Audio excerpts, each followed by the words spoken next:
انا دلوقتي هعرفك ازاي تقدر تعرف مين بيحاول يفتح الموبايل بتاعك، سواء بقى حد من صحابك مسك الموبايل وحاول يفتح الموبايل، حد من مثلا اخواتك قرايبك ايا كان. فاعرفك ازاي ده بكل سهوله.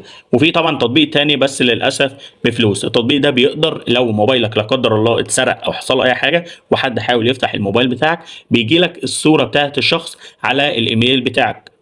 طبعا لما حد موبايله بيتسرق بيعمل ايه؟ بيبدا يروح يفتح الايميل على موبايل تاني او اللابتوب علشان يقدر يتحكم في البيانات بتاعته اللي موجوده على موبايله التاني. فمن خلال التطبيق اللي انا هعرفه لك برضو، ميزه فيه انه هيبعت لك الصوره على الايميل بتاع الشخص اللي حاول يفتح الموبايل. بس للاسف التطبيق ده بيدي لك 7 ايام مجانا، وبعد كده بيكون باشتراك شهري واشتراك سنوي. لكن اللي انا جايبه لك النهارده هيعرفك عادي الاشخاص اللي بيحاولوا يفتحوا الموبايل بتاعك، لكن لو اتسرق او حصل له اي حاجه مش هيجي لك حاجه على الايميل. لكن انا بحاول ان شاء الله اشوف تطبيق يكون مجانا ويبعت لي صوره الشخص اللي بيحاول يفتح الموبايل بتاعي. فبسرعه كده علشان ما اطولش عليك، ده اسم التطبيق اللي انت هتحمله عادي من جوجل بلاي. كل اللي عليك مجرد ما هتحمل التطبيق هتبدا تدخل، تبدا تديله كل الصلاحيات، هتبدا تعمل قبول، وبعد كده هتبدا تعمل تخطي او سكيب من هنا كده. تمام. زي ما انت شايف بيقول لك هنا مفيش يعتبر تقارير، بس هتبدا تعمل علامه صح دي كده وبيقول لك لا يوجد تقارير. طيب المطلوب هنا تعمل ايه؟ المطلوب دلوقتي ان انا ابدا اضغط هنا على العلامه دي، بيقول لك يلزم الوصول الى الكاميرا. فهنبدا نديله طبعا موافق، وهنبدا نعمل اثناء استخدام التطبيق. وهنا بيقول لك اذونات اختياريه، فممكن تختارها او لا، فانا هيفضل ان انا اختارها. هعمل السماح بالاشعارات. تمام. وهبدا ارجع عادي.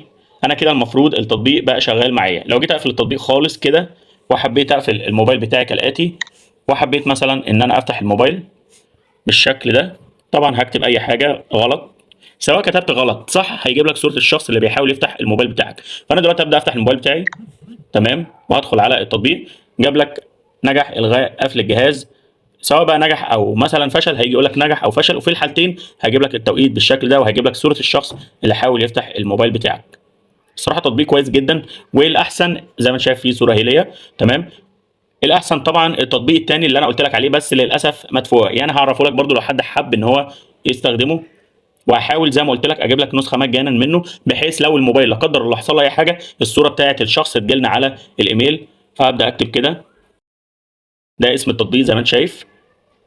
تمام. ده كده التطبيق علشان لو حد حب ان هو ينزله عنده او يستخدمه، حب ان هو يشترك فيه، ده براحتك. الميزه فيه ان هو بيجيب لك الصوره بتاعت الشخص وبيجيب لك الموقع بتاع الشخص.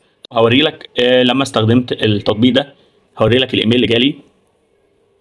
زي ما انت شايف الايميل اهو من التطبيق بيجي لك في لحظتها على طول.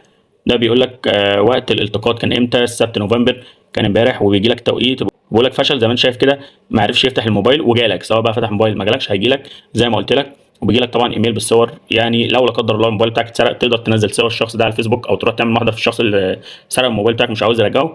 فصراحه تطبيق كويس جدا. اكتشفت ان في ناس كتير لسه ما تعرفش ان في حاجه زي كده، لكن التطبيقات دي موجوده بقالها فتره، فحبيت ان انا اشاركها معاكم. ده كان فيديو النهارده. اتمنى لو الفيديو عجبك يا ريت ما تنساش تعمل سبسكرايب للقناه وتفعل زر الاشعارات عشان يوصلك كل جديد. والسلام عليكم ورحمه الله وبركاته.